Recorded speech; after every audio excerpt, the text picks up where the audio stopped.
कहिए, बाइबल मेरी जिंदगी है। ये बाइबल मेरी जिंदगी है, ये बाइबल खुदा का कलाम। आमीन। उस खुदा के कलाम से आमीन, इंसानियत आमीन, बजाएं। आमीन, आमीन, आमीन। हालेलुया। Praise the Lord. प्रभु यीशु मसीह का नाम मुबारक हो। हालेलुया। आइए अपने सरों को हम झुकाएं। पिता, जो आपके अनुग्रह से हमें यहाँ पर मिला प्रभु। हाँ, बाइबल बताती खुदावन किस स्थान चाहे कोई सा भी हो खुदावन, लेकिन जहाँ दो या तीन आपके नाम से जमा होते हैं आप वहाँ पर हाजिर होंगे, ऐसा आपने वादा किया खुदावन। हालेलुया। और हम आपके प्रत्येक वादे पर विश्वास करते प्रभु। और आज दोपहर में कोई संदेह नहीं कि आप हमारे बीच में है पिता, इसलिए अपनी उपस्थिति के द्वारा हर एक को आशीष दे पिता। इस घर को जो भाई अजीत ने इसे फिर से पूरा कंप्लीट किया पिता, इसे ब्लेस करें खुदा। भाई अजीत को, बहन अर्चना को, उनके बच्चों को आशीष दे पिता। जैसा खुदावन जब उस सुलेमान ने तंबू को बनाया पिता, और एक दिन आपकी महिमा उसके अंदर में आ गई पिता, और खुदावन होने पाए कि जब प्रभु ये भाई इस घर को बना चुके खुदावन, प्रभु होने पाए कि इन जीवनों में, इनके रोज के चाल चलने पिता, आपका जीवन, आपका सामर्थ, आपका वचन छल के खुदावन। हम इस घर को प्रभु यीशु मसीह के लहू के द्वारा ब्लेस करते पिता और आशीष करते खुदावन। हम चाहते आपके आगमन के दिन तक ये इसमें बने रहे पिता, और ये घर वर्तमान रहे पिता। हर एक प्रकार की शैतानी युक्तियां, बीमारियां और अविश्वास की बातें और धोखाधड़ी की बातें और प्रभु जी दुष्ट की युक्तियां यहाँ से दूर रहे पिता। और आपके लोग जब भी यहाँ पर आए पिता तो आप इसमें उपलब्ध पाए जाए पिता।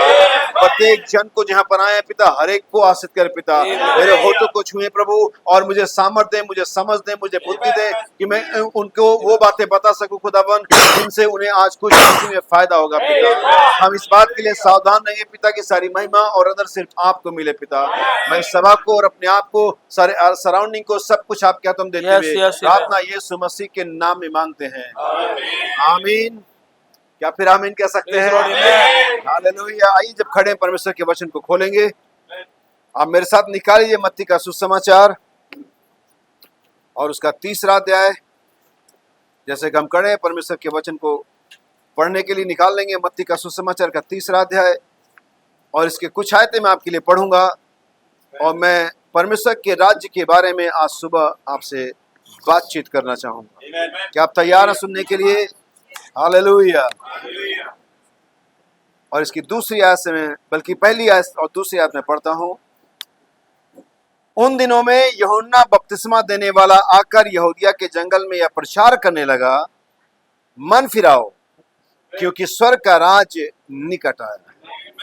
आमीन। प्रभु आप सभी के साथ और आशीष दे। अपनी जगहों पर बैठ सकते हैं। हालेलुया। क्या हम खुदा की महिमा के लिए फिर से एक बार तालियां बजा सकते हैं? हालेलुया। यीशु मसीह के नाम में आप सभी को जय मसीह की। मैं मेरे परिवार और कलीसिया की तरफ से आप सभी को जय मसीह कहता हूं। और अगर ये लाइट चली गई है तो बहुत अच्छा था, क्या मेरी आवाज़ सुन सकेंगे? और जहाँ तक मेरी गर्मी का सवाल है तो मुझे गर्मी नहीं लगती है, उल्टा एसी का अंदर से चालू हो जाता है। परमेश्वर ने ऑटोमेटिक अंदर लगा रखा है और वो मुझे कूल करता है। हालेलुया। और अगर आप भी ध्यान से सुनेंगे तो आपको भी गर्मी नहीं लगेगी। बहुत पहले की बात है, मैं किसी इंटरव्यू को सुन रहा था। एक अनुपम खेर एक एक्टर है, तो वो 87 में चेन्नई में शूटिंग कर रहा था, और अमिताभ बच्चन उस समय बहुत पुराना अच्छा एक्टर था और अनुपम खेर नया था। तो अमिताभ बच्चन का जो ड्रेस था वो कोट वोट पहने हुए, दाढ़ी वगैरह लगाए हुए, सब बिग पहने। चेन्नई की गर्मी आज भी बहुत गर्म होता है, तो उस 87 में बिना, वहाँ एयर कंडीशन नहीं था, तो अनुपम खेर नया नया एक्टर होकर अब मुझे गर्मी लग रही है, मेरा एयर कंडीशन कमरा कहाँ है, ये और वो। और जब उसने देखा कि अमिताभ बच्चन बिल्कुल वही कपड़े में, कोट वोट पहने, नकली दाढ़ी, कितना गर्म लगेगा ऐसे। कह रहा सर आपको गर्मी नहीं लग रही है? कहता है अगर सोचोगे गर्मी है तो गर्मी लगेगी, तो सोचना क्यों कि गर्मी है। हम ये क्यों ना सोचे कि प्रभु यहाँ है, हम ये क्यों ना सोचे कि आशीष यहाँ पर है, हम ये क्यों ना सोचे कि परमेश्वर की उपस्थिति यहाँ पर है। और जब यूहन्ना पतमस नाम टापू में इतने बिना इलेक्ट्रिसिटी के, बिना फैन के, बिना किसी चीज के पतमस टापू में बैठ के प्रकाशितवा के लिख सकता था, जिसे आज एयर कंडीशन में बैठ के लोगों को समझ नहीं आती है ना। तो वो क्यों ऐसा कर सका? क्योंकि बाइबल में लिखा हो कि प्रभु के दिन आत्मा में आ गया। और शरीर को तो गर्मी लग सकती है, लेकिन अगर एक बार आप आत्मा में आ जाएं,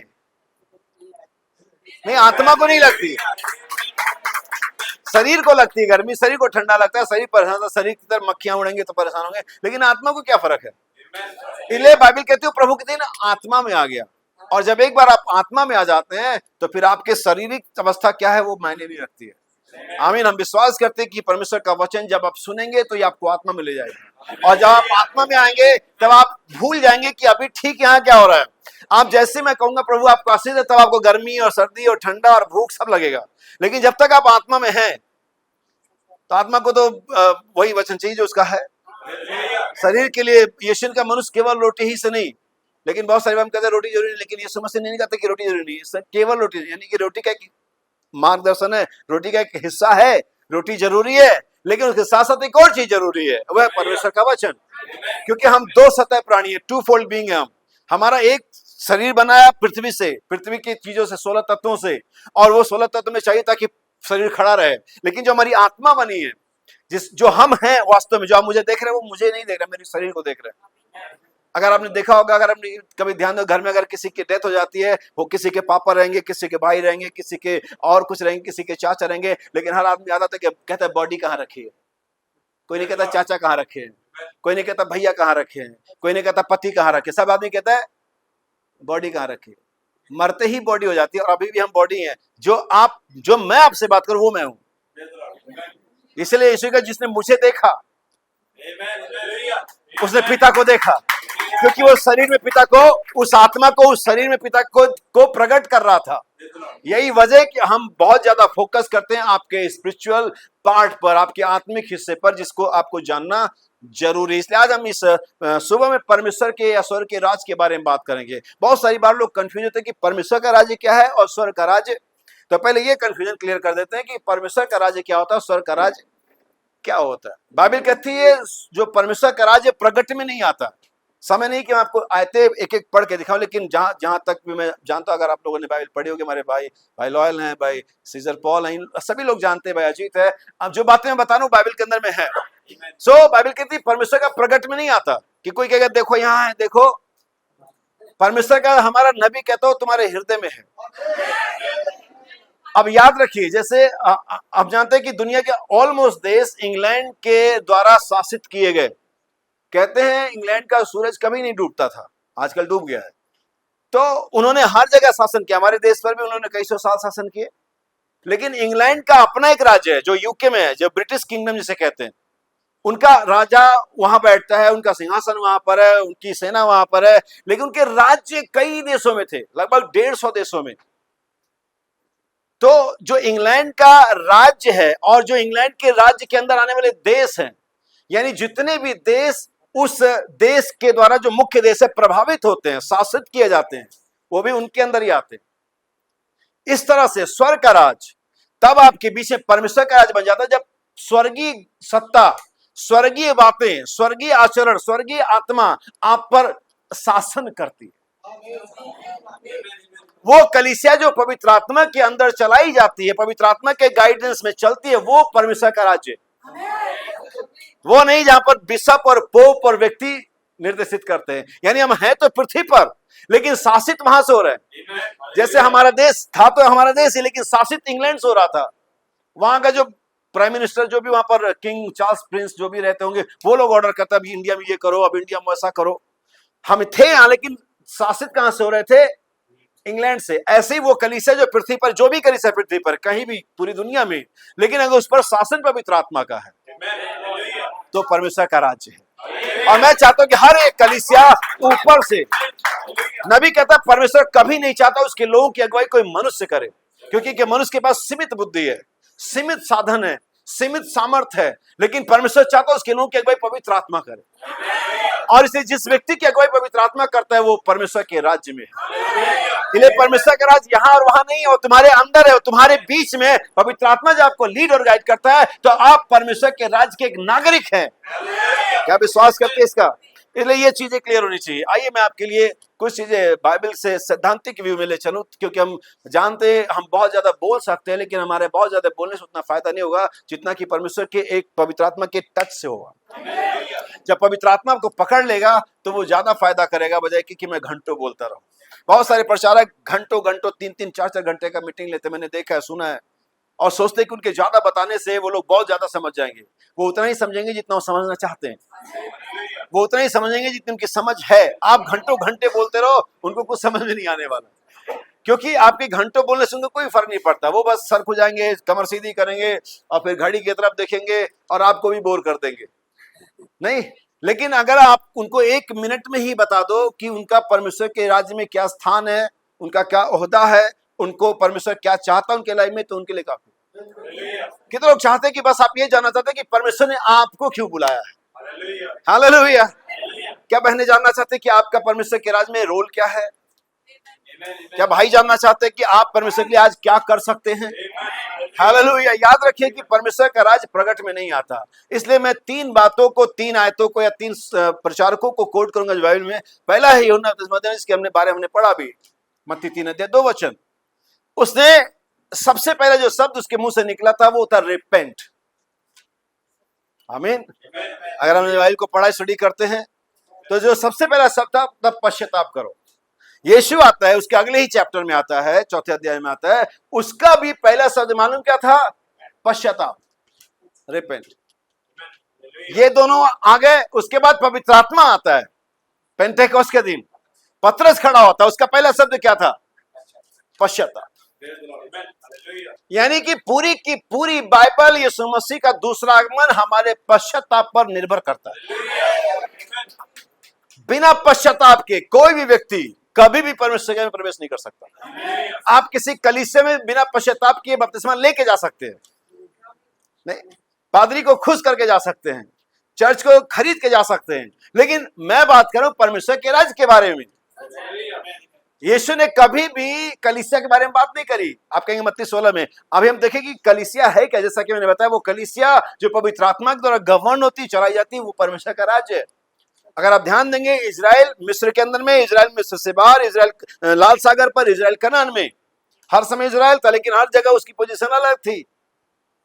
हम दुनियावी थे, फिर हम चर्च में आए, फिर दुल्हन, और फिर आखिर ये जो हमारी अनंतकालीन और अंतिम स्थान है वो हमारा परमेश्वर का पुत्र का है। अंतिम और अनंतकालीन, यही हमारी आदि से पहले हमारा पहचान था। परमेश्वर के पुत्र थे क्या? हम नहीं थे? तब तू कहां था जब परमेश्वर के सारे पुत्र भोर के तारे संग आनंद से जय जयकार करते थे? और ये पृथ्वी के बनने से पहले का वर्णन है। हम लोग हैं यहाँ पर। अब मैं बाइबल की आयतें कोट कर रहा हूं, मुझे जरूरत नहीं कि मैं अपनी बातें कहूं, उसकी जरूरत ही नहीं है, क्योंकि आपको विश्वास वचन पर करना है। अगर आपका फोन ऑन है, बाकी लोग एक ही बजा भी, तो आप बंद कर लें, क्योंकि इससे जरूरी कॉल कोई नहीं आएगी जो अभी आ रही है। हमें इससे जरूरी कॉल फिलहाल अभी आपके पास कोई नहीं आने वाले। ये कॉल हेवन से आ रही है। अगर आप 88 तो 18:4 पढ़ेंगे तो लिखा कि मैंने स्वर्ग से एक शब्द को, तो पृथ्वी का कॉल ज्यादा महत्वपूर्ण रिसीव करना स्वर्ग का। तो अगर पृथ्वी वाला बंद कर दो तभी स्वर्ग वाला सुन पाओगे, क्योंकि एक साथ 2 कॉल नहीं चलती है, एक वेटिंग पर आ जाएगी। नहीं, तो एक को कनेक्ट कर लो, और वो है स्वर्ग की बुलाहट। आइए मैं आपके लिए एक बाइबल की आयत पढ़ूं। मैं चाहूंगा कि भाई राहुल अगर आप पढ़ेंगे मेरे साथ, और अगर आप अंग्रेजी बाइबल में पढ़ते हैं मैं आपको बता दूंगा, हिंदी में पढ़ेंगे। उत्पत्ति 12 अध्याय और उसकी पहली 2 आयतें पढ़ेंगे, क्योंकि मैं ये बताना चाहता हूं कि परमेश्वर की जो मनसा और एक राज्य के बारे में, एक किंगडम के बारे में है, एक देश के बारे में है, नहीं, न कि एक धर्म के बारे में है, न कि कलीसिया के बारे में है, ना कि एक लोगों के समूह के बारे में। परमेश्वर एक राज्य के बारे में बात कर रहा है, शुरू से लेकर के। अगर आप देखेंगे, उसने आदम को बनाया, उसने कहा पृथ्वी तेरी है, इसमें राज्य कर। हम आदम पृथ्वी का परमेश्वर था, राजा था, वो शासक था, वो जो चाहता था वो कर सकता था, उसके पास सामर्थ्य थी। लेकिन आदम ने उस गुनाह में जो हवा ने किया, उसके साथ शामिल होने के द्वारा उस राज्य को क्या कर दिया? खो दिया। Title deed. उसने कलीसिया की सदस्यता नहीं खोई, क्योंकि परमेश्वर की मनसा कलीसिया खेल के बारे में कभी नहीं थी। ये तो एक बस प्रबंध है जिसके तहत हम चल रहे हैं, क्योंकि यीशु मसीह ने हमेशा कहा कि परमेश्वर का राज। देखिए बाइबल क्या कहती है, उत्पत्ति 12 अध्याय पहली 2 आयतें ध्यान सुनिएगा। ये हमारे विश्वासियों के पिता अब्राहम का बुलाया जाना है। सुनिए। हाँ,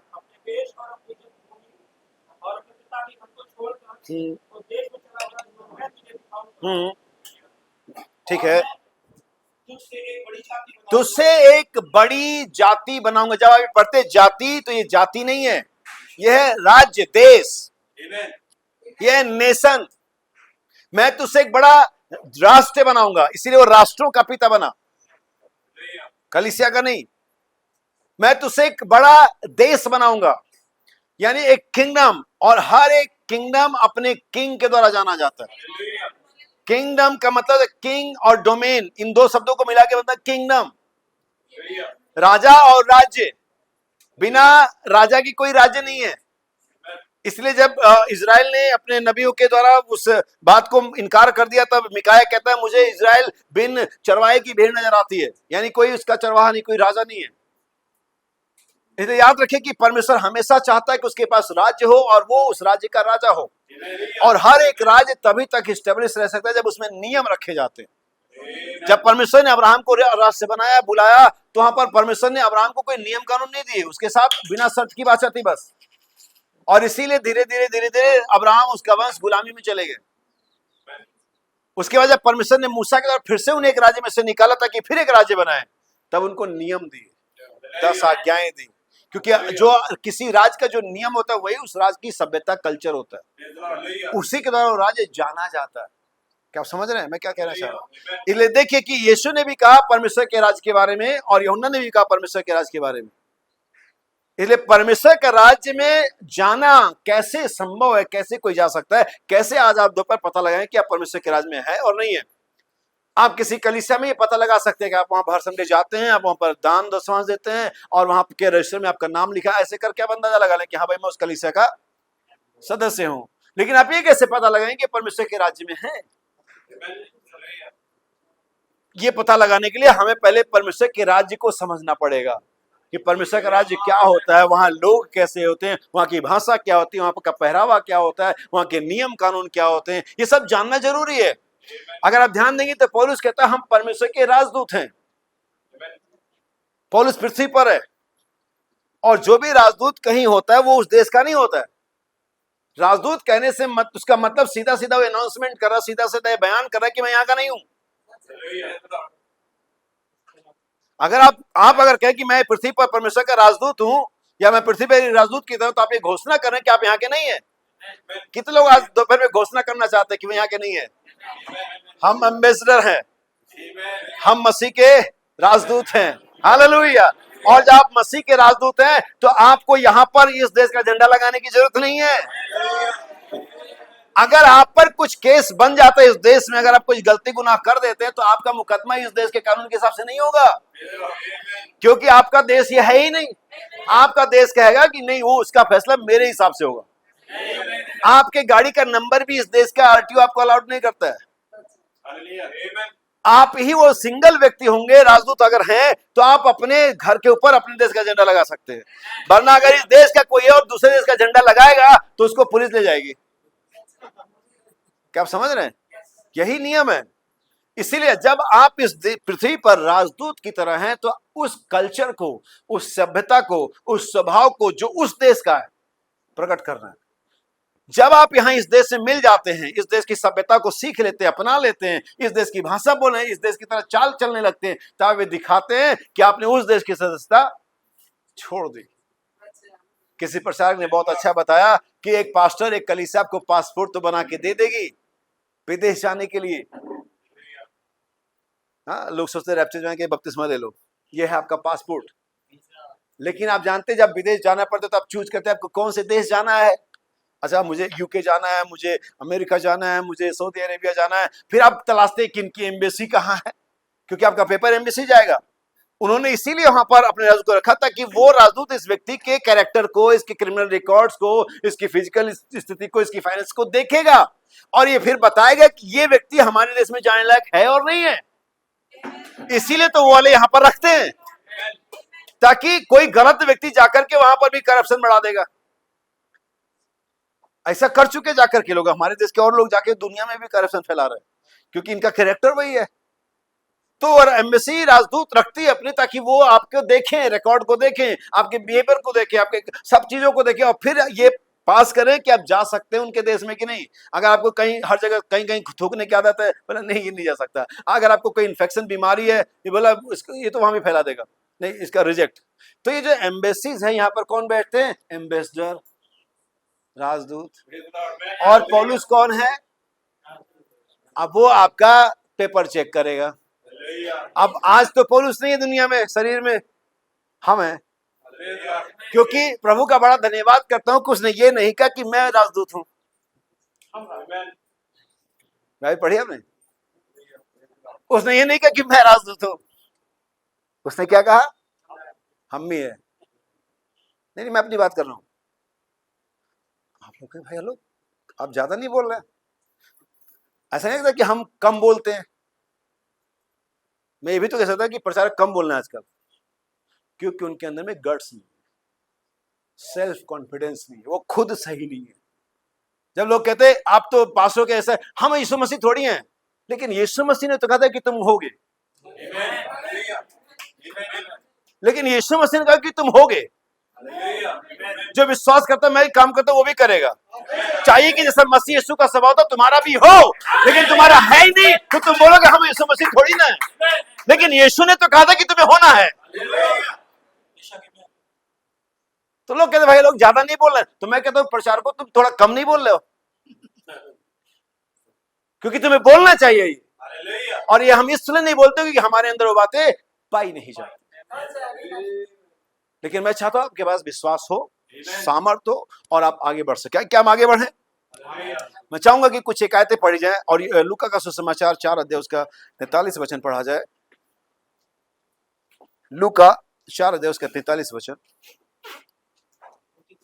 43।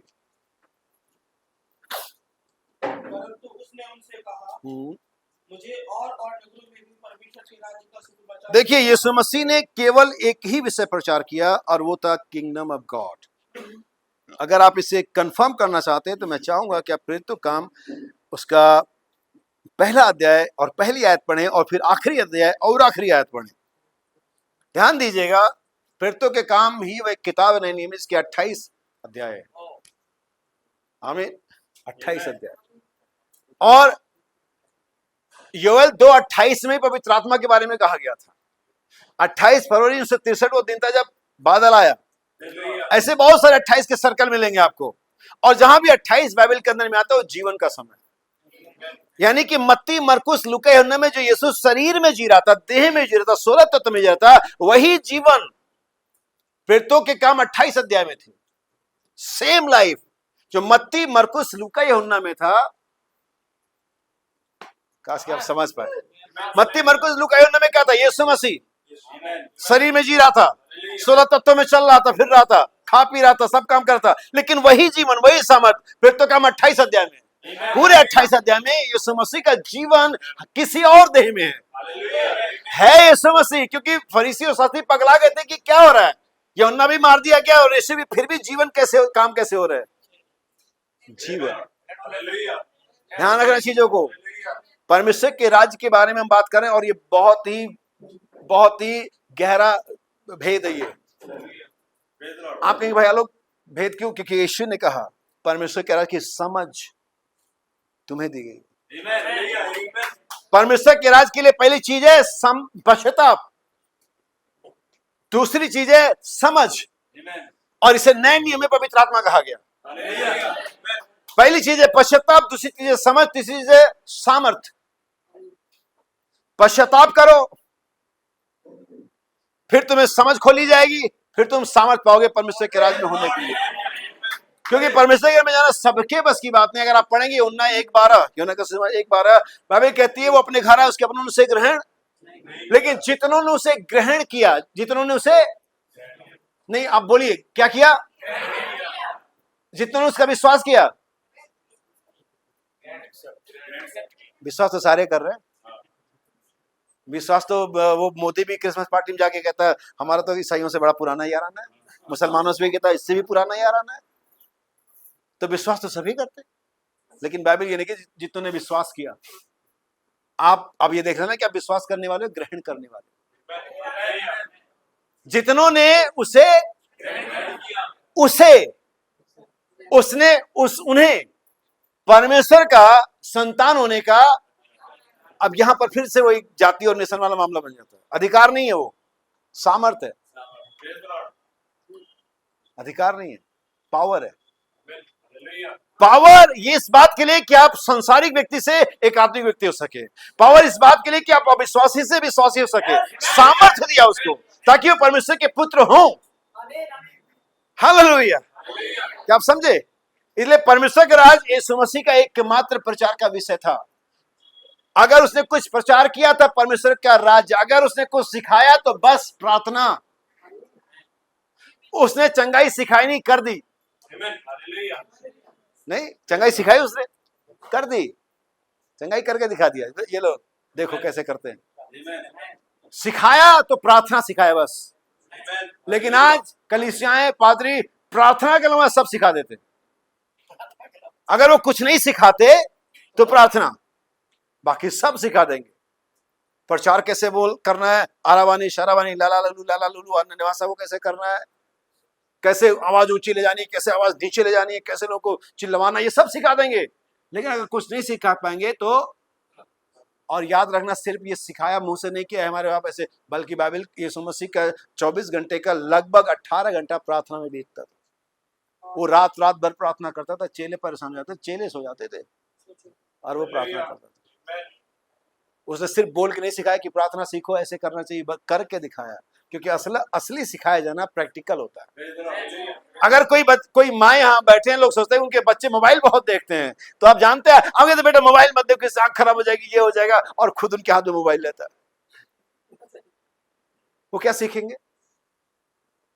पादरी साहब तो खूब बातें करते, खूब आराधना करो, खूब आराधना करो, और पादरी साहब तो बैठ करके चेयर पे सो रहे होते हैं। वो तो आमीन हालेलुया बोलते नहीं है। कलीसिया चाहते कि खूब हालेलुया आमीन बोले। ऐसे नहीं सिखाते, हम करके सिखाते। हमें करके सिखाना चाहिए, क्योंकि जो आज मैं पढ़ने वाला हूं वहां पर वही लिखा हुआ है, यीशु आरंभ से करता और सिखाता रहा। आप वो बात मत सिखाइए जो आप खुद नहीं करते, ना ही कलीसिया कभी वो सीख पाएगी। आमीन। सुनिए बाइबल क्या लिखा हुआ, फिर तो काम एक अध्याय पहली 1-2 आयत। मैंने पहली पुस्तिका उन सब बातों के विषय में लिखी जो यीशु ने आरंभ में किया और करता और सिखाता। देखो, किया, करता और सिखाता रहा। हम सोचते हम सिखा देंगे फिर हम करेंगे। यीशु मसीह ने, अगर पढ़ेंगे आप मेरे ख्याल से मत्ती 11:28-29, जहां पर हे सब बोझ से थके हुए लोगों मेरे पास आओ, आखिर में यीशु कहा और मुझसे सीखो।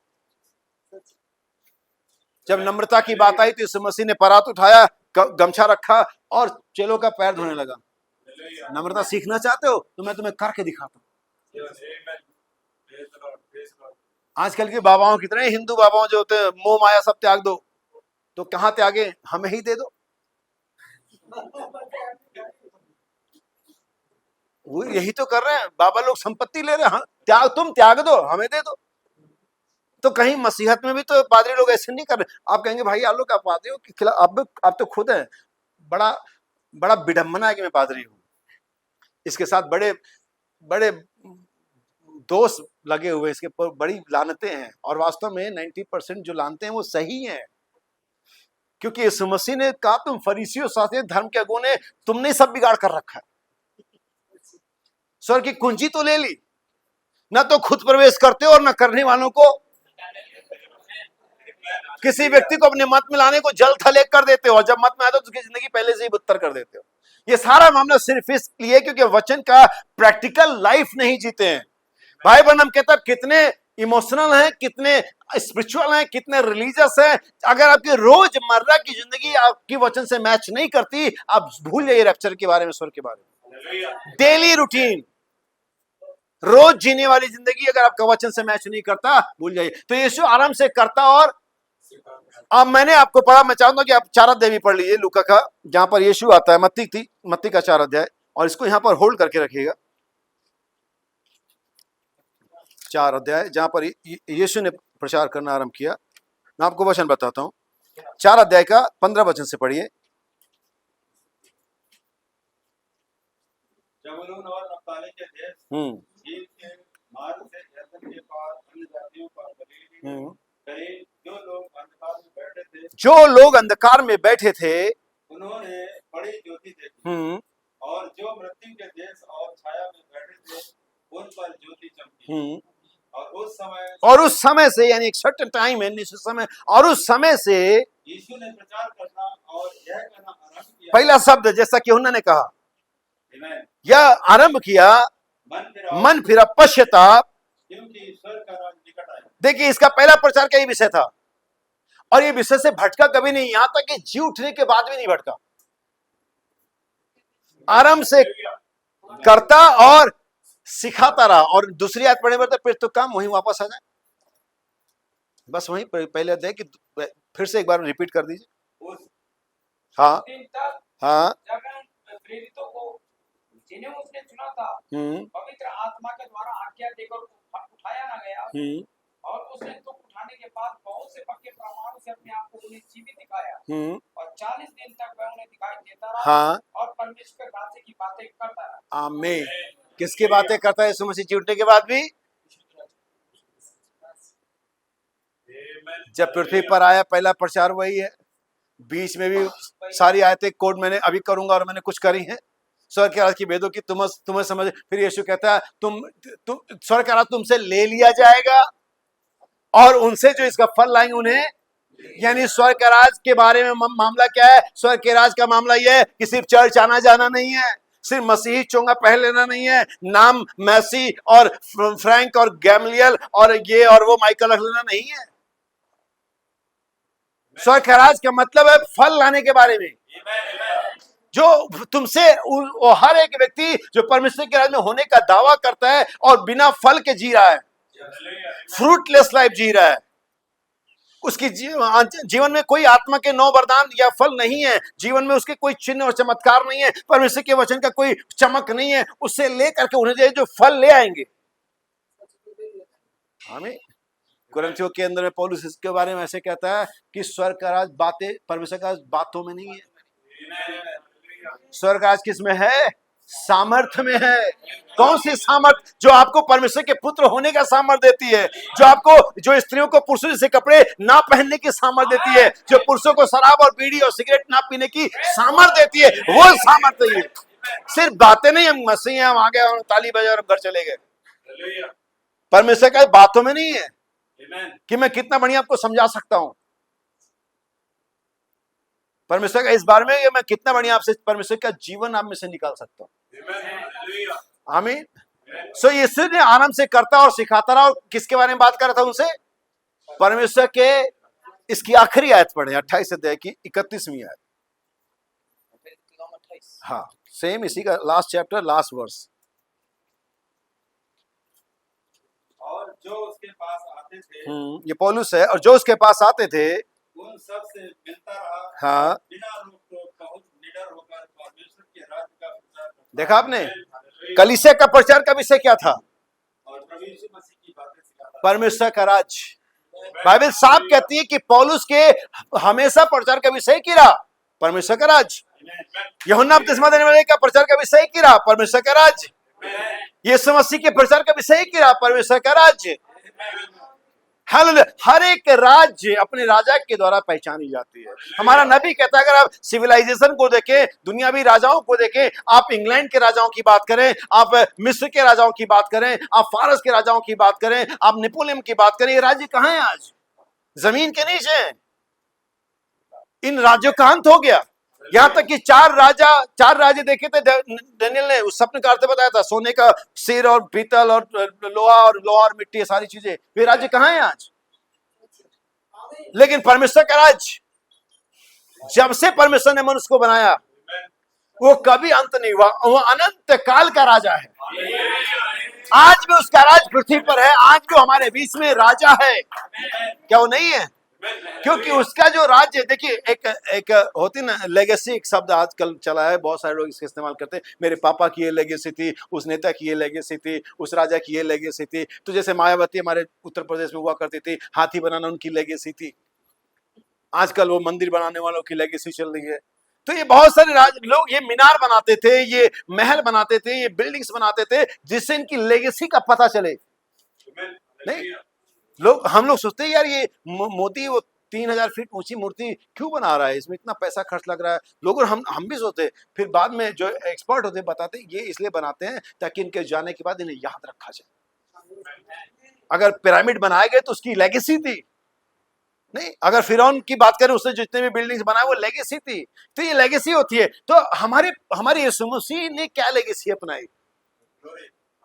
उसने उस जीवन को लोगों में इन्वेस्ट किया, उसने अपने लोगों में अपना जीवन डाला, ये उसकी लेगेसी है, और उसके द्वारा आज भी जीवित है, और उसकी वजह से आज भी उसका राज्य पृथ्वी पर कायम और चल रहा है।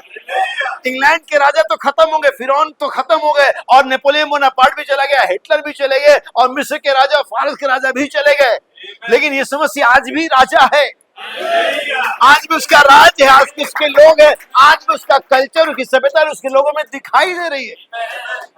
आमीन। ये कपड़ों से नहीं दिखाई दे रही है, नेचर से दिखाई दे रही है। उसकी लेगेसी उस विश्वास को बनाए रखना था जो अब्राहम को मिला, और वही विश्वास इसहाक को मिला, वही याकूब को, वही 12 गोत्रों को, वही यीशु मसीह से होते हुए कलीसिया में, और आज भी वही विश्वास काम कर रहा है। ये थी उसकी महान लेगेसी। क्या हम थोड़ा और आगे जाना चाहेंगे? मैं चाहूंगा कि कुछ आयतें पढ़ी जाए, और मत्ती 21 अध्याय उसका 43 वचन पढ़ा जाए, और फिर 13 अध्याय उसके 11 से आगे तक पढ़ेंगे।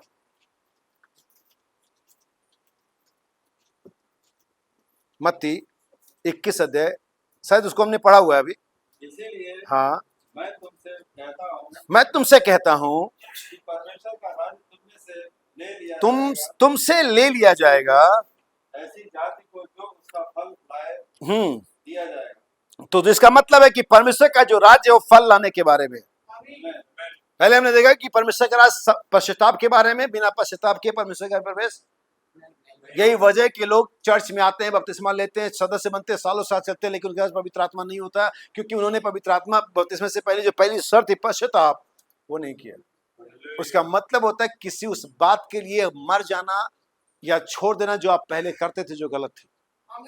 लेकिन कई बार हम बपतिस्मा लेते हैं, फिर उसी पाप को करते रहते जो हमने बपतिस्मा से पहले अब करते थे, चाहे वो झूठ बोलना हो, चाहे वो शराब पीना हो, चाहे व्यभिचार करना हो, चाहे गलत अनैतिक कपड़े पहनना हो, और चाहे जो भी काम जो बाइबल मना करते जो पहले भी करते थे, हम बपतिस्मा लेने के बाद भी कंटिन्यू रखते हैं। इसका मतलब है कि हमने बपतिस्मा लिया लेकिन बिना पश्चाताप के लिए। तो बहुत सारे 90% एंड टाइम मैसेज के जो बपतिस्मे हैं, जो बपतिस्मा लिए हुए लोग हैं, बपतिस्मा तो लिए हुए हैं, लेकिन बपतिस्मा से पहले का जो काम है पश्चाताप वो नहीं किया हुआ। लेकिन पहला काम था पश्चाताप करना, फिर बपतिस्मा लेना था। बाइबल में हम कहते हैं कि लोग सूखे पापी बन के जाते हैं और गीले पापी बन करके, और एक तरह से अधमरे होते हैं, और जो अधमरे होते हैं यही भूत प्रेत बनते हैं, यही कलीसिया में डिस्टर्ब पैदा करते हैं। ना आधा मरे हैं ना आधा जिंदा है, अधमरे पापी, आधी दुनिया और आधा। मैंने अब चर्च में इसी संडे मैंने चर्च में एक एक्सपेरिमेंट दिखाया। मैंने पानी का ग्लास लिया, अगर तेल होगा तो आप इसमें डाल के, अगर इसमें तेल डालेंगे मिलाते रहो, 1 घंटे बैठ के मिलाओ, केवल 7 सेकंड लगेगा, तेल ऊपर आ जाए। और मैं एक्सपेरिमेंट बताता, केवल 7 सेकंड, केवल 7 सेकंड लगेगा, तेल ऊपर आ जाएगा, इससे ज्यादा नहीं लगेगा। अगर आपको शक हो तो घर में जाके ग्लास लेकर के कर लेना, इससे ज्यादा नहीं लगता कि तेल। आप नहीं मिला सकते पानी और पवित्र आत्मा को, तेल और संसार को आप नहीं मिला सकते। आप या तो संसार के हैं या तो परमेश्वर के हैं, आप दोनों एक साथ नहीं कर सकते। एक मनुष्य एक समय में 2 स्वामी की सेवा नहीं कर सकता, उसे किसी एक के लिए अच्छा और किसी एक के लिए बुरा बनना पड़ेगा। याद रखिए कि अगर आप परमेश्वर के काम करना चाहते तो उसका पहला क्राइटेरिया है रिपेंट। पहला क्राइटेरिया कि वहां से निकलो, वहां रहते रहते परमेश्वर को कुछ नहीं करने वाला है। उस अंधे को यीशु मसीह गांव से बाहर क्यों ले गया? आखिर लोग कह सकते थे प्रभु यही चंगा कर दे। नहीं, प्रभु का काम है, योजना है, उसका तरीका काम करने का। हर एक काम का एक प्रोसेस होता है, और परमेश्वर अपने प्रोसेस से कभी पीछे नहीं हटता, उसी प्रोसेस से करेगा ताकि आपको तरीके से बचा सके। सवाल कहती है परमेश्वर का राज अगर तुम फल नहीं हो तुमसे ले लिया जाएगा, और किसी एक ऐसे को दिया जाएगा जो फल लाए। आप जानते हैं यीशु मसीह ने लूका के 4 अध्याय में 2 एग्जाम्पल दिए थे, और मुझे बड़ा अच्छा लगता है ये बात कि उस एग्जाम्पल उससे पहले उसके बाद बहुत सारी इश्यू दिए, लेकिन कभी किसी ने पत्थर नहीं मारने के लिए दौड़ा है उसको। और वो एग्जाम्पल इस तरह से था कि यहूदी आग बबूला हो गए, और वो एग्जाम्पल 2 व्यक्तियों के बारे में था, और दोनों अन्य जाति थे, 2 भविष्यवक्ताओं के बारे में था जो दोनों इजरायली थे।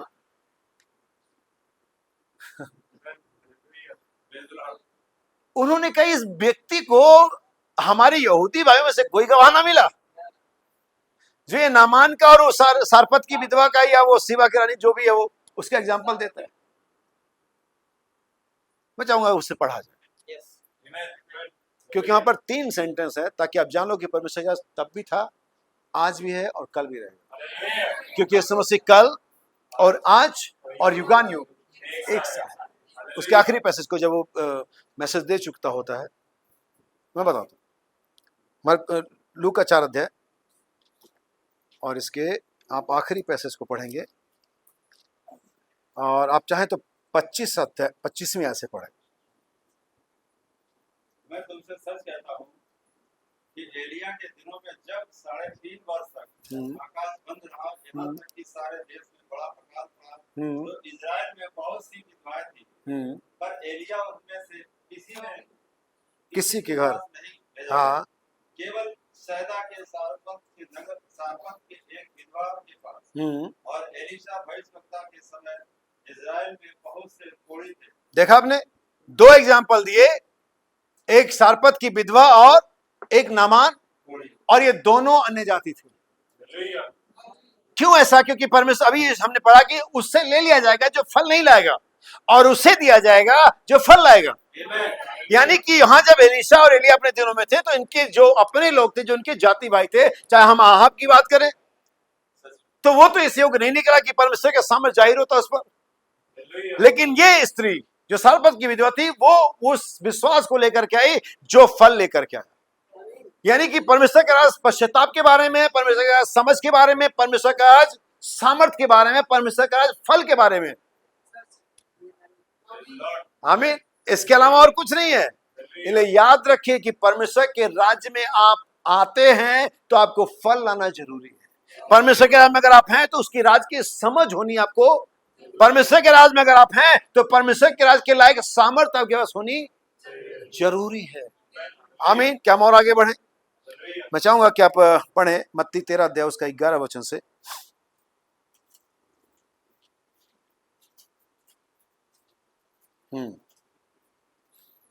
मत्ती 13 अध्याय 11 वचन से। उसने उत्तर दिया कि तुमको स्वर्ग के राज के भेदों की समझ दी गई है, पर उनको नहीं।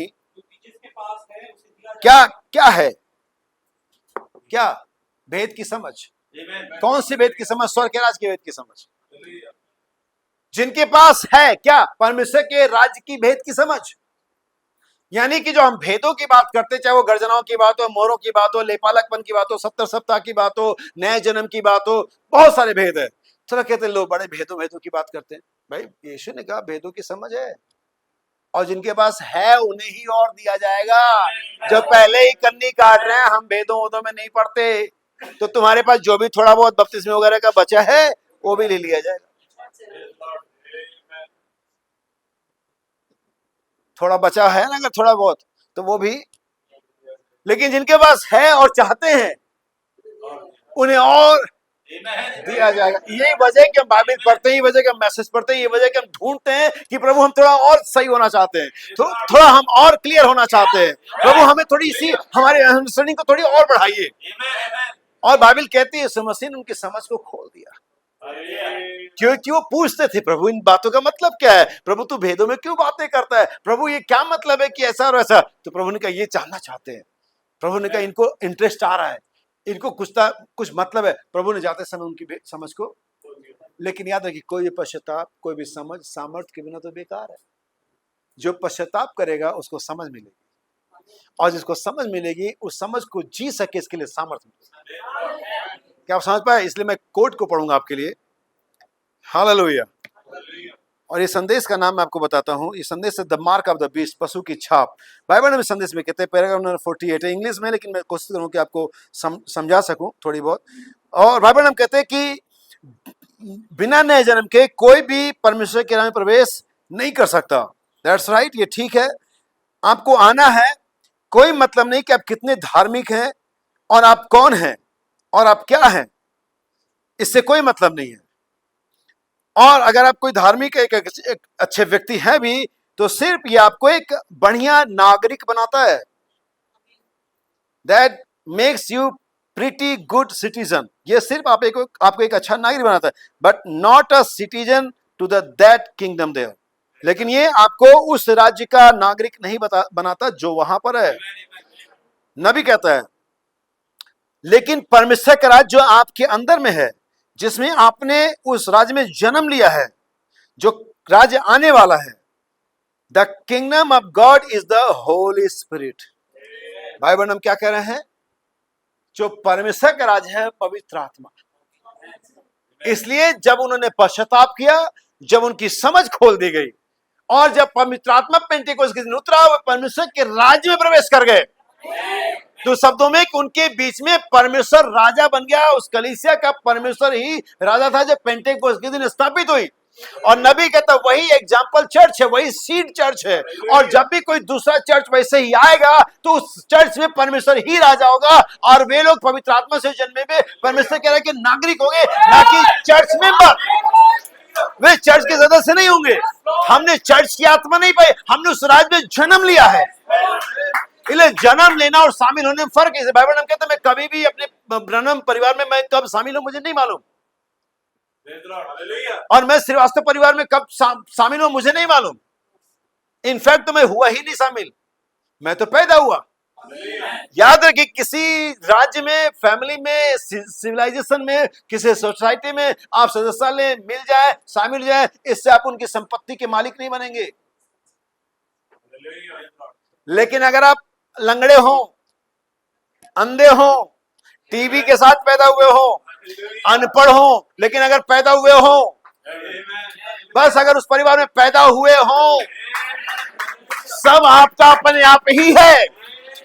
इसलिए राज्य में पैदा होने के बारे में सोचिए, कलीसिया में शामिल होने के बारे में नहीं। कलीसिया में शामिल तो कोई भी पास्टर आपको कर लेगा, आइए, हाँ जी बहुत बढ़िया, बपतिस्मा लिया, आप हमारे चर्च के एक भाई, प्रभु आपको आशीष दे, ये भी भाई हमारे चर्च के हैं, वो तो सब ठीक है, चलेगा। लेकिन कभी आपने ये सोचा कि अपने राज्य में पैदा हुए? सो बाइबल हम कहते हैं कि आप एक अच्छे नागरिक हो सकते हैं इन सारे अच्छे कामों से, धार्मिक। याद रखिए, यीशु मसीह को धार्मिक लोगों से बड़ी खुन्नस थी, अलग ही नफरत का लेवल था उसका धार्मिक लोगों से। स्पिरिचुअल होने में और रिलीजियस होने में बड़ा फर्क है। आज दुनिया स्पिरिचुअलिटी के पीछे जा रही है, सॉरी रिलीजन के पीछे जा रही है, धर्म के पीछे जा रही है। धार्मिकता बहुत उनकी आत्मिक नहीं है। यीशु मसीह ने कहा, तुम्हारी जो धार्मिकता शास्त्रीय फरीसियों से बढ़ करके होनी चाहिए, क्योंकि तुम्हारी सिर्फ धार्मिकता नहीं, उस धार्मिकता में आत्मिकता भी होनी चाहिए। हमें याद रखिए इस चीज को। सुना भी कहता है, परमेश्वर का जो राज्य है वो पवित्र आत्मा है। You belong to that kingdom. आप उस राज्य से संबंधित हैं। अब सुनिए कि अब सभी लोग जांच लीजिए कि आप उस राज्य में हैं और नहीं है। बाइबल हम कहते हैं, यही कारण है कि हमारी बहनें बाल नहीं कटवाती, यही कारण है कि हमारी बहनें छोटे कपड़े नहीं पहनती, यही कारण है कि हमारे भाई, हमारे पुरुष सिगरेट और शराब और स्मोकिंग की सारी चीजें नहीं करते, और इसी तरह की चीजें नहीं करते। और जो उनकी जो उनको आत्मा जो सिखाते, जिस धार्मिकता की तरह से, वो उसी पवित्रता में आगे बढ़ते हैं। और वो गलत, they don't use bad language, उनकी जो भाषा है वो अभद्र नहीं है, और इसी तरह की चीजें, क्योंकि उन्होंने ऊपर से जन्म पाया है। और नबी कहता है, दे आर डिफरेंट, और वे अलग हैं, और वो ऊपर वाले राज्य के नागरिक हैं। हालेलुया, आमीन। वो कहां से? ऊपर वाले राज्य से नागरिक है। एक और कोड लास्ट में कोड पढ़ूंगा, फिर मैं बाइबल क्या तो पढ़ाऊंगा। और जरूरी कि आप बाइबल के शब्दों को जाने, क्योंकि बाइबल कहते हैं विश्वास सुनने से आता है, और सुनना कहां से होता है? परमेश्वर के वचन से। और मैं सोचता कि हम वहीं से सुन रहे हैं। क्या आप तैयार हैं? और अब हम परमेश्वर के राज में हैं, स्वर्गीय स्थान में मसीह यीशु के साथ, जो अनंतकालीन राजा है, बैठे हुए हैं, अनंत जीवन का आनंद ले रहे हैं। कैसे? अनंत वचन के द्वारा। Going to an eternal heaven, और अनंत स्वर्ग में जा रहे हैं, हमेशा उसके साथ रहने के लिए। हालेलुया, ये भाई बहन के शब्द है। हालेलुया, मेरे नहीं, भाई बहन के शब्द है। और महाराजा की उपस्थिति में जी रहे हैं। मैं उससे प्रेम करता हूं। मैं बहुत खुश हूं कि मैं उनमें से एक हूं जो स्वर्गीय राज के नागरिक हैं। मैं खुश हूं कि मैं उनमें से एक हूं जो मसीह में मरे। मैं खुश हूं कि मैं उनमें से एक हूं जो मसीह में जी उठे और परमेश्वर के राज में है।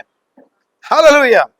इस घर में नहीं, हम एक राज्य को ढूंढ रहे हैं, हम एक राजा को ढूंढ रहे हैं।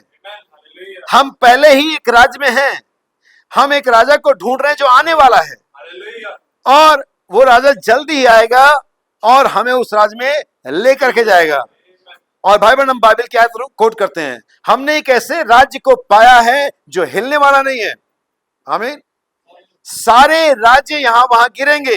भाई बहन, हम कहते हैं अमेरिका गिर जाएगा, यूरोप गिर जाएगा, एशिया गिर जाएगा, सारे दुनिया के राज्य गिर जाएंगे, लेकिन हमारे पास जो राज्य है वो गिरने वाला नहीं है। हालेलुया, आमीन। नबी कहता है आमीन। जहां पर एक मसीही हर दिन जीवित रहता है, और जहां पर एक मसीही हर दिन उस राजा की उपस्थिति में जीता है, महिमा हो। नबी कहता है आपको इसके बारे में अंदाजा लगाने की जरूरत नहीं है, ये सच है। It's a God's truth, it's a God's complete truth. ओ, मैं उससे कितना प्रेम करता हूं, वो हमारे लिए कितना भला है। भाई बहन, हम कहते हैं कि सारी राज्य गिर जाएंगे, और जो कि गिर ही चुके हैं, लेकिन उसका राज्य अभी भी क्या है, बना हुआ है। कितने लोग उस राज में अब फिर से अब आपको अच्छा लग रहा है उस राज को सुन करके उसके बारे में? नहीं, जब भी कोई अमेरिका से घूम करके आता है बताता है यार वहां ऐसी लाइट नहीं जाती, वहां ऐसे बसों में गंदगी नहीं है, वहां ट्रेनों के टॉयलेट के डब्बे चेन से बंधे हुए नहीं है, ऐसे बताते लोग। तो मन करते हैं उधर भी जाते हैं। नहीं, अभी कोई नैनीताल से अगर आपको मैं बताऊं कि मैं नैनीताल से आया हूं, वहां पर टेम्परेचर बस 22 और 24 डिग्री है, आपको यार चलना चाहिए। तो यानी कि जब कोई आएगा वहां से एक्सप्लेन करेगा तो आपको वहां पर जाने का क्या करेगा? यही कारण है कि परमेश्वर के सेवकों को परमेश्वर के राज्य के बारे में प्रचार करना चाहिए, ताकि जब ठीक है, अगर बहनें ये सोच रही कि कपड़े कहीं चले जाएंगे तो वो कपड़े आपके तो नहीं है। नहीं, आपके नहीं है, आप लोग क्यों टेंशन ले रहे हो? जो देखेगा देख लेगा। इतने लोग सारे टेंशन कपड़ों के लिए, जबकि परमेश्वर का वचन प्रचारा जा रहा है। हालेलुया, आमीन। आपका दिमाग कहां पर है? इसलिए यीशु मसीह ने आकर के उनको स्वर्गीय बातें करी। यीशु ने परमेश्वर के राज्य के बारे में बातें करी ताकि उनको एक्सप्लेन करे, ताकि वो उसके राज्य के जाने के लिए अपने आप को तैयार करें। मुझे स्टोरी समझ में आती है जब एलियाजर इसहाक के बारे में लाबान के घर में बैठ करके जो भी वो राहेल थी शायद, और वो बता रहा था अपने स्वामी के बारे में, अब्राहम के बारे में बता रहा था, अब्राहम के धन दौलत के बारे में बताया था, इसहाक के बारे में बताया था, इसहाक की खूबसूरती के बारे में, जाके पढ़ाई लिखाई के बारे में, जो भी इसहाक के बारे में बता रहा होगा। अभी उनकी मुलाकात हुई नहीं है, लेकिन जब इस कुछ एलियर के मुंह से उसने सुना पीछे, वो वही उसके प्रेम में गिर गई थी। और यही कारण कि जब उन्होंने उसके मामा ने सोचा कि ये तो लड़की हमने इसे पाला पोसा, हमने इसे बड़ा किया है, हमने इसके साथ इतना समय गुजारा, ये तो मना कर देगी। और उन्होंने कहा कि जब एलियर ने कहा हम जाएंगे, उन्होंने नहीं, लड़की से पूछते, वो सयानी है। उन्होंने सिर्फ 3 शब्द इस्तेमाल किए, हाँ मैं जाऊंगी।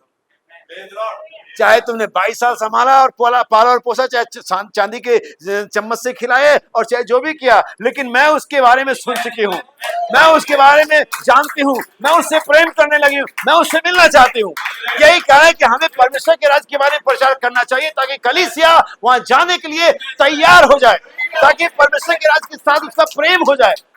लेकिन हम हमेशा कब्रिस्तान की फंड के बारे में बात करेंगे, हम चर्च कमेटी के बारे में बात करेंगे, हम नए गद्दे लगाने उसके बारे में बात करेंगे, हमें कुछ साउंड सिस्टम लाना उसके बारे में बात करेंगे। वो बातें हम बैठ के किनारे कर सकते हैं, वो बातें जरूरी है, लेकिन ये मंच आपको परमेश्वर के वचन के बारे में, मसीह के बारे में, उसके राज्य के बारे में प्रचार दिया जाए। आमीन। क्या आप समझ पा रहे हैं चीजों को? आइए हम थोड़ा सा आगे बढ़े। परमेश्वर के राज्य और खुदा के राज्य में थोड़ा सा कंपेरिजन मैं आपको दिखाना चाहूंगा। बस ज्यादा समय आपका नहीं लूंगा, 10 या 15 मिनट लूंगा। रोमियो उसका 14 अध्याय उसकी 17 ऐसे पढ़ेंगे। शैतान के राज्य में और परमेश्वर में क्या फर्क है? और बहुत सारी बार लोग सोचते हैं कि परमेश्वर का जो राज्य है वो एक विचार है, एक कल्पना है। ऐसा कुछ वास्तव में नहीं है। बाइबल में यीशु मसीह ने एग्जाम्पल दिया और कहा, अगर मैं दुष्टात्माओं के सरदार की सहायता से दुष्टात्माओं को निकालता हूं तो परमेश्वर का राज्य और शैतान के राज्य में आपस में क्या हो जाएगा? क्लेश हो जाएगा। इसका मतलब क्या है कि परमेश्वर का राज्य भी है और शैतान का राज्य भी। हमें यह देखना आज दोपहर में कि हम किस राज्य में हैं। लेकिन अगर आपको ये लग जाए, अगर आज दोपहर में आपको ये पता लग जाए कि अभी तो आप शैतान के राज्य में, तो आप घबराना नहीं, टेंशन वाली बात कोई नहीं है। यीशु मसीह अवेलेबल है ताकि वहां से निकाल करके अपने राज्य में ले आए। हालेलुया। शैतान के राज्य में होना कोई बुरा न्यूज नहीं है। बुरा न्यूज ये है कि कोई निकालने वाला नहीं है। लेकिन आज मेरे पास आपके लिए गुड न्यूज है कि निकालने वाला उद्धार करता है। यहाँ पर उसका हाथ इतना छोटा नहीं हो गया कि आपका उद्धार ना कर सके। आप जिस गड्ढे में पड़े वहां से आपको निकाल सकता है वो। आमीन। याद रखना, एक भेड़ और एक सूअर में फर्क होता है। आप अगर भेड़ है तो निकल सकते हैं। अगर एक भेड़ गड्ढे में गिरे, कीचड़ में गिरे, तो हाथ पैर मारेगी कि वो निकल जाए, नहीं। लेकिन अगर एक सूअर गड्ढे में गिरे कीचड़ के, वाह, पार्टी हो गई, मजा आ गया। मैं तो इसी का तलाश कर रही थी। यही आपके साथ समझ लेना, अगर आप पाप में, झूठ में, व्यभिचार में, गंदगी में कंफर्ट अच्छा महसूस करते हो तो आप कौन हो? ये मैं क्यों बताऊं? तो आपने पहले अभी खुद बता दिया। अगर आप इन सब बातों में, जो वचन विरोधी बातें, जो गलत है, इसमें आपको अच्छा लग रहा है, मजा आ रहा है, एंजॉय कर रहे हो, तो मुझे कहने की कोई जरूरत नहीं कि आप कौन हो। लेकिन अगर आप इसमें आपका लूत की तरह दिल दुख रहा है, तो परमेश्वर भेज रहा है किसी को। आमीन। बल्कि उसने भेजा हुआ है कि आपको वहां से, अगर परमेश्वर अब्राहम की बात ही छोड़ दो, भूल जाओ, तो डॉलर है। अगर लूत के लिए परमेश्वर ये कर सकता है, जिसका मन दुखी हो रहा है पाप से, जो वहां हो रहा है उस शहर में, तो परमेश्वर आपको नहीं निकालेगा। आप लूत के वंश नहीं हो, आप मोआबी नहीं हो, आप इजरायली हो, आप अब्राहम का वंश हो। इससे पहले कि आप कहो, परमेश्वर आपको वहां से निकालेगा। बस ये अनुभव करना है कि आप कहां हो। आप तैयार हैं? आइए पढ़ें। क्योंकि परमेश्वर का राज्य खाना पीना नहीं, देख लीजिए, परमेश्वर का राज खाना पीना नहीं, परंतु धर्म और मिलाप और में आनंद है। वह आनंद है। ये स्पेशली एक आनंद को अलग से हाईलाइट किया गया। वह आनंद है, दैट जॉय। वह आनंद नहीं जो फोन से दिखता है। वो आनंद जो एयर कंडीशन के 18 डिग्री पर टेम्परेचर में आता है, वो आनंद नहीं है। वो आनंद नहीं जब सैलरी आती है और जेब पे पैसे भरे रहती है, वो आनंद नहीं है। ये वो आनंद नहीं जब सामने मटन और चिकन रखा है, दूसरा आनंद है। इस आनंद को डिस्क्राइब नहीं कर पाएंगे आप। ये वो तब का आनंद है जब आपके हाथ पैर काट में ठुके हुए हों, फिर भी आप गीत गा सकते हो। ये वो आनंद है। ये वो आनंद है जब आपके पास खाने के लिए दूर दूर तक कोई साधन नहीं कि आपको अगला खाना मिलेगा नहीं मिलेगा, फिर भी आप परमेश्वर का धन्यवाद कर रहे हैं। ये वो आनंद है। ये वो आनंद नहीं है जो परिस्थितियों पर निर्भर करता है। ये वो आनंद है जो विश्वास पर निर्भर करता है। सो परमेश्वर का खाना पीना नहीं है, पर धर्म, शांति, मेल मिलाप और वह आनंद है। हाँ, पवित्र आत्मा से होता है। किससे होता है? ये आनंद किससे होता है? पैसे से होता है, सेहत से होता है, अच्छे कपड़ों से होता है, खूबसूरती से होता है। किससे होता है ये आनंद? तो दूसरे शब्दों में, अभी तक आपके पास, हमारे पास आनंद है ही नहीं। अभी तक जो हम आनंद मना रहे हैं, ये बस डुप्लीकेट है। ये वो आनंद नहीं है जो पवित्र आत्मा से होता है। पवित्र आत्मा से आनंद कैसे होता है? यीशु मसीह अपने चेलों को बुलाता है, उन्हें अधिकार देता है, कहता है जाओ, दुष्ट आत्माओं को निकालो, बीमारों को चंगा करो, ये सारे काम अधिकार दिए और भेज दिया। और गए। बाइबल को ध्यान से पढ़ा करो, सिचुएशन को समझा करो, तब आपको बाइबल ज्यादा समझ में आएगी। और वो गए और उन्होंने कुछ महीना, हफ्ता गुजारा और वापस है। सारे के सारे, सबकी अपनी अपनी डायरीज थी, सबके अपने अपने इवेंट्स लिखे हुए थे, सबने डेट और टाइम नोट कर रखा था, और प्रभु के पास आए और कहा, प्रभु क्या ही बात है, आपने कितना सही कहा था, और हम तो धन्य हो गए आपकी सेवकाई में, आपकी मिनिस्ट्री में। आपने कहा था दुष्ट आत्मा निकालो, हमने निकाली। आपने कहा था हमने चंगा किया। अरे प्रभु, मजा आ गया, दुष्ट आत्मा हमारे वश में है। ऐसे में मेरे जैसा लीडर होता, मैनेजर यीशु की जगह मैं होता, उनका वाह, ये तो सही निकल गया एकदम अंदाजा मेरा। लेकिन यीशु मसीह हमारी तरह का लीडर नहीं था।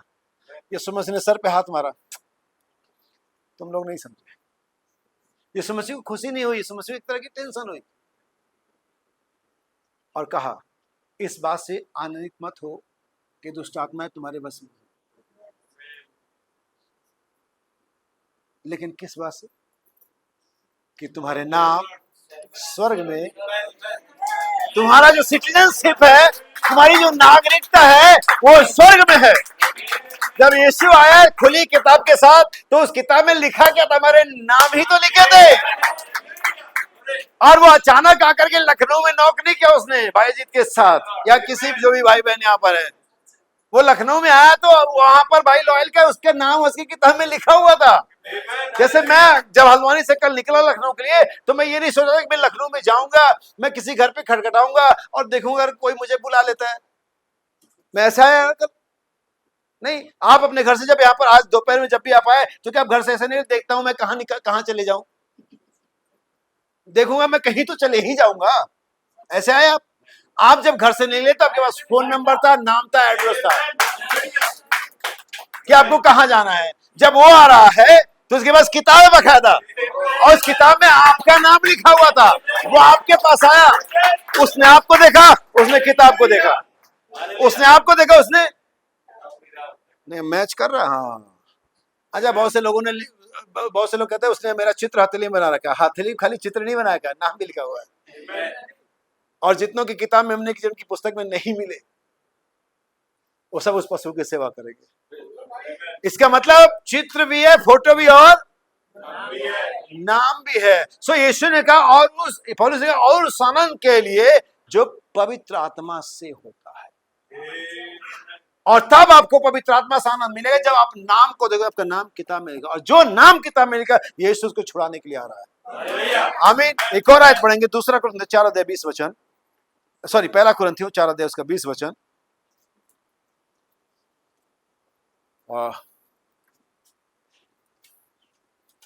ठीक है, अभी सिर्फ एक ही बजे हैं। परमेश्वर का राज्य बातों में नहीं, परमेश्वर का राज्य बातों में नहीं परंतु, अब मैं आपको दिखाता हूं बात और सामर्थ दिखाता हूं कैसे। यीशु मसीह बपतिस्मा लेने के बाद बिल्कुल पूरी तरह से प्रचार क्षेत्र में इन्वॉल्व हो जाता है। कलीसियाओं में जाना, सिनागोग में जाना, फरीसियों के समुदाय से मुलाकात करना, चेलों के साथ चलना, चंगाई आशय का प्रचार करना, हर एक तरह से पूरा उसकी जो मिनिस्ट्री ना फुल एक्टिव हो जाती है नहीं। और उसी दौरान फरीसी और शास्त्री भी होते वहां पर। ऑलमोस्ट टाइम आप देखते हैं कि इनका वाद विवाद चल रहा होता है यीशु मसीह का, फरीसियों के साथ, कभी शास्त्रियों के साथ, कभी पुरानियों के साथ, कभी किसी के साथ, तो कभी कोई इनको परखने के लिए किसी को भेज दे रहा है। इसका मतलब 3.5 साल तक यीशु मसीह का और शास्त्रीय फरीसियों का चल रहा था, दोनों बातें कर रहे हैं।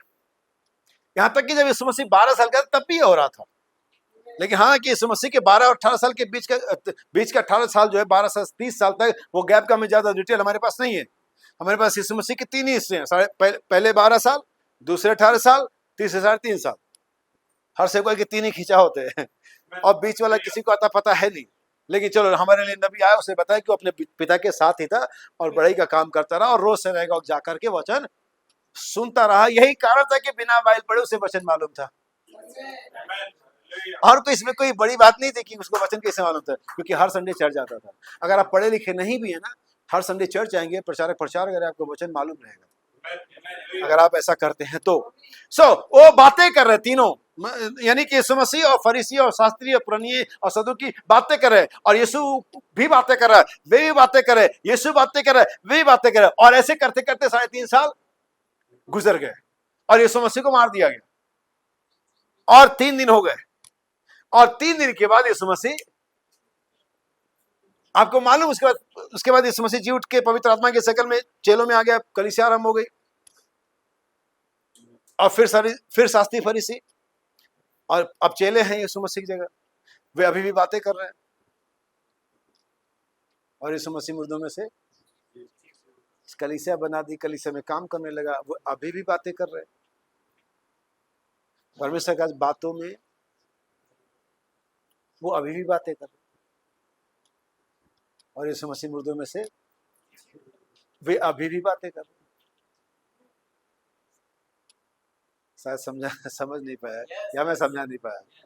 परमेश्वर का बातों में जी उठने, पवित्र आत्मा के नीचे आने में, पवित्र आत्मा के अपने परफॉर्म करने में, अपने आशय कर्म करने में, परमेश्वर का बातों में। यीशु मसीह सिर्फ बातें नहीं कर रहा था, जो उसने बातें करी उसको जिया, और वो मरा और वो गाड़ा गया और वो जी उठा।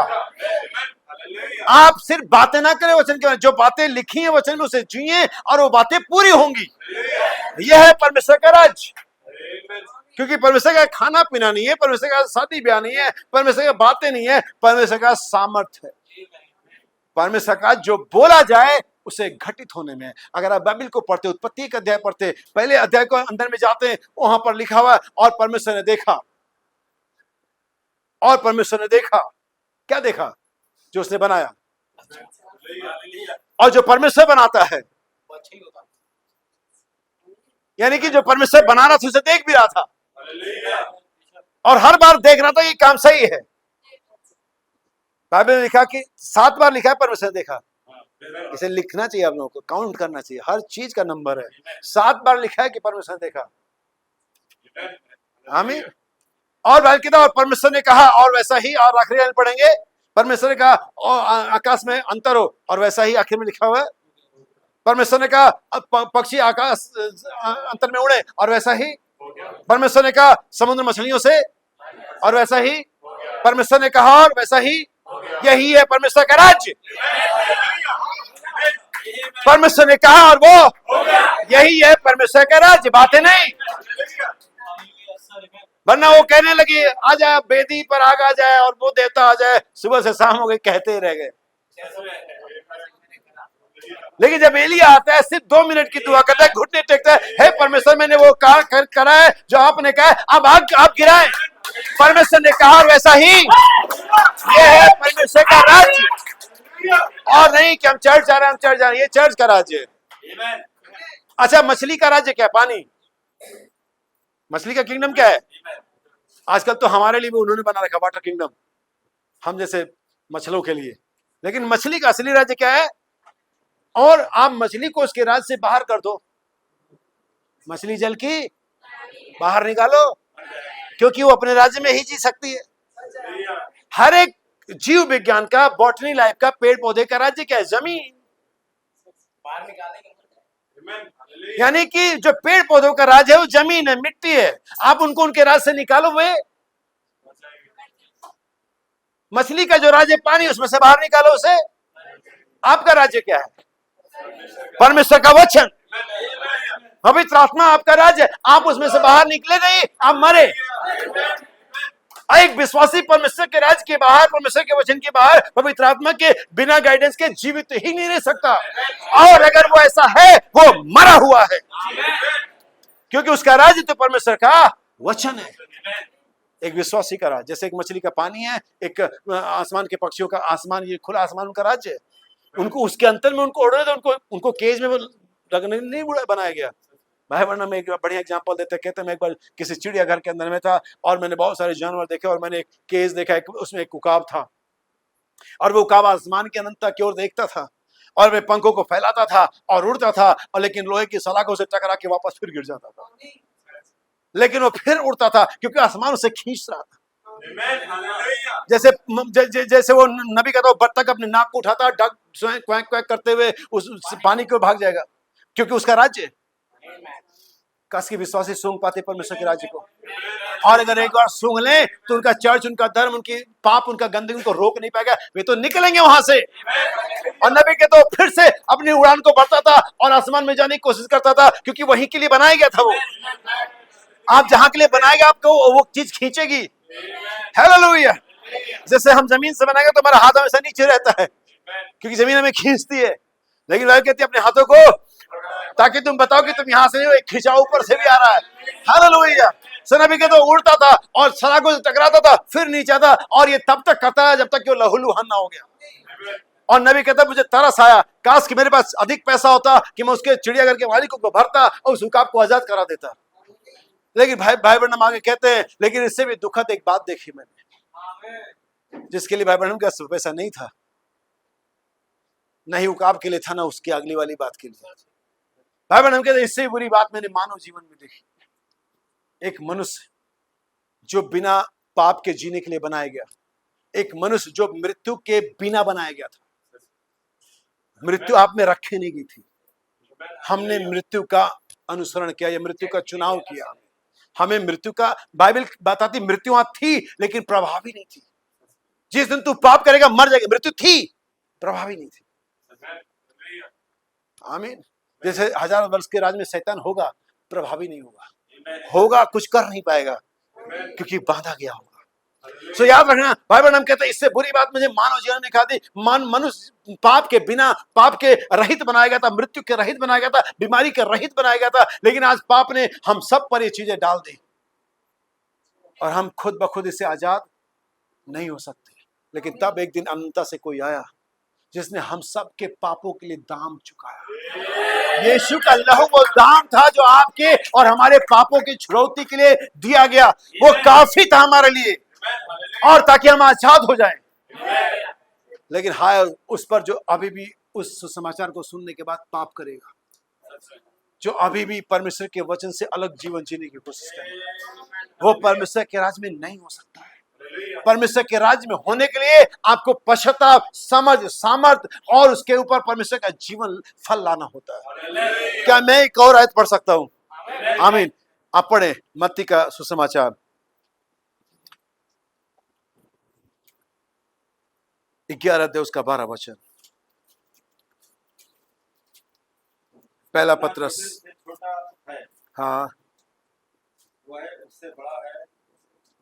यूहन्ना बपतिस्मा देने वाले के दिनों में अब तक स्वर्ग के राज्य में बलपूर्वक प्रवेश होता रहा। किसके राज्य में? स्वर्ग के राज्य में बलपूर्वक प्रवेश होता रहा है। कौन? कौन से बलवान? जो शरीर में है वो नहीं, जो पैसे में वो नहीं, जो पवित्र आत्मा में है। जिनके पास पवित्र आत्मा का वरदान है, सामर्थ्य, वो छीन लेंगे उनसे। यानी कि इस राज्य में कठिनता से प्रवेश होता है, ढीले हाथों से प्रवेश नहीं होता है, दुर्बल घुटनों से प्रवेश नहीं होगा, सामर्थ्य के साथ प्रवेश होगा, पवित्र आत्मा के बपतिस्मे के साथ प्रवेश होगा। बिना पवित्र आत्मा के आप परमेश्वर के राज्य में प्रवेश नहीं कर सकते। यीशु ने यहां तक कहा था, जब तक कोई व्यक्ति नए सिरे से ना जन्मे देख नहीं सकता, और उसके बाद प्रवेश करना दूसरी बात। ये वजह कि हमारे बीच में बहुत सारे काम ऐसे होते हैं जिन्हें लोग मनो विचारों का पढ़ना जाना या मनोविज्ञान या वैज्ञानिक चमत्कार कहते हैं, जबकि ये परमेश्वर के काम होते हैं जो परमेश्वर कर रहा होता है। वो नहीं समझ पाता कि हमारे बीच में परमेश्वर कौन है जो आपके जीवनों को बदल रहा है, कौन जो आपके विचारों को बदल रहा है, कौन है ये जो कर रहा है। ये पवित्र आत्मा कर रहा है। और हमें लगता है कि तो व्यक्ति का स्पीच है, किसी ने बढ़िया मोटिवेशनल स्पीच दे दी, इससे हमारा जीवन क्या हो गया? बदल गया। लोग कहते हैं उन्होंने तुम्हारा माइंड वॉश कर दिया। मेरे भाई और बहन, यीशु मसीह का लहू सिर्फ माइंड ही वॉश नहीं करता है, पाप को ही वॉश करता है। हमारे लहू हमारे दिमाग को, हमारे विचार को, हमारे पाप को, हमारे हर एक चीज को वॉश कर दिया, और हमें परमेश्वर के राज में होने के लायक बन। बातें बहुत सारी कहने के लिए, आयतें बहुत सारी पढ़ने के लिए, लेकिन मैं सोचता हूँ कि आप समझ पाए हैं कि मैं क्या कहना चाहता हूँ। परमेश्वर के राज के बारे में सोचिए, क्योंकि उसी के लिए परमेश्वर ने आपको बनाया है। परमेश्वर ने, यीशु ने जाते समय कहा, मैं जाता हूँ तुम्हारी जगह तैयार करने के लिए, और वो जगह तैयार हो चुकी है। और यीशु मसीह खुली किताब के साथ आपको लेने के लिए आया हुआ है, और हर एक नाम को पुकारा जो उस किताब में है। अगर वो नाम वहां पर है, वो जवाब देगा। मुझे नहीं मालूम को नाम किसमें है, क्योंकि किताब मेरे पास नहीं है। वो किताब इतनी महत्वपूर्ण की किताब नबी के पास भी नहीं है। लोग कह सकते हैं ये वो, लेकिन मैं कहता हूं वो किताब नबी को भी नहीं दी गई, वो किताब खुद उसके, क्योंकि नामों को उसी ने लिखा है, वही पुकारेगा। और जब एक बार वो आपके नाम को पुकारे, तो बस आप कहना है, देख प्रभु मैं यहाँ। कितने लोग कहने तैयार हैं? अगर आप उस राज में जाना चाहते हैं, जाने के लिए अपने आप को एलिजिबल मानते हैं, योग्य मानते हैं, तो अपने आप को परमेश्वर के सामने लाइए, कहिए प्रभु मैं यहाँ हूँ, मुझे आप अपने राज में स्वीकार करें। प्रभु आप सभी को आशीष दे। God bless you.